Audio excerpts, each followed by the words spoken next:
ఒక పెద్ద సినిమాలో హీరో ఉన్నట్టు ఒక విలన్ కూడా ఉంటాడనమాట. ఒక మంచి పనిలో ఒక మంచోడు ఉన్నట్టే ఒక చెత్తనాకొడుకులు కూడా ఉంటారనమాట. ఇప్పుడు ఆ చెత్తనాకొడుకుల ఫోటోలు, వీడియోలు నేనైతే వెయ్యను గానీ, ఒక మంచి పని జరుగుతుంది. 9,00,00,000 కాస్త 11,00,00,000 చేశారు. అది ఎందుకో ఏంటో కూడా ఎక్స్‌ప్లెయిన్ చేశారు. ఇంకా చాలా మంది పిల్లలున్నారు కాబట్టి, వాళ్ళకి కూడా హెల్ప్ అవుతుందని చెప్పి, ఈ 9,00,00,000 అయితే 11,00,00,000 అయితే చేయడం జరిగింది. వాళ్ళు క్లారిటీగా చెప్పారు కూడా.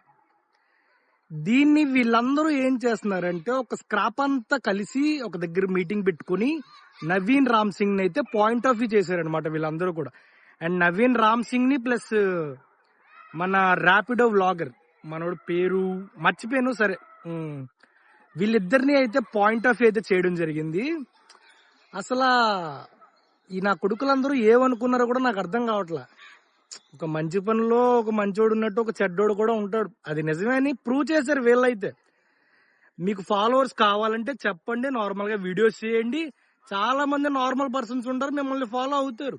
అంతేగాని ఇలాంటి కంటెంట్ మీద ఇప్పుడు ఎవరైతే ట్రెండింగ్ లో ఉన్నారో వాళ్ళ మీద కంటెంట్ చేసి ఒక నెగిటివ్ కంటెంట్ చేసి వాళ్ళని డౌన్ చేసి మీరు ఫేమస్ అవ్వాలనుకోవడం ఎంతవరకు కరెక్ట్? ఇలాంటి వాళ్ళు ఏమంటారో ఒకసారి మీరే కామెంట్ లో చెప్పండి.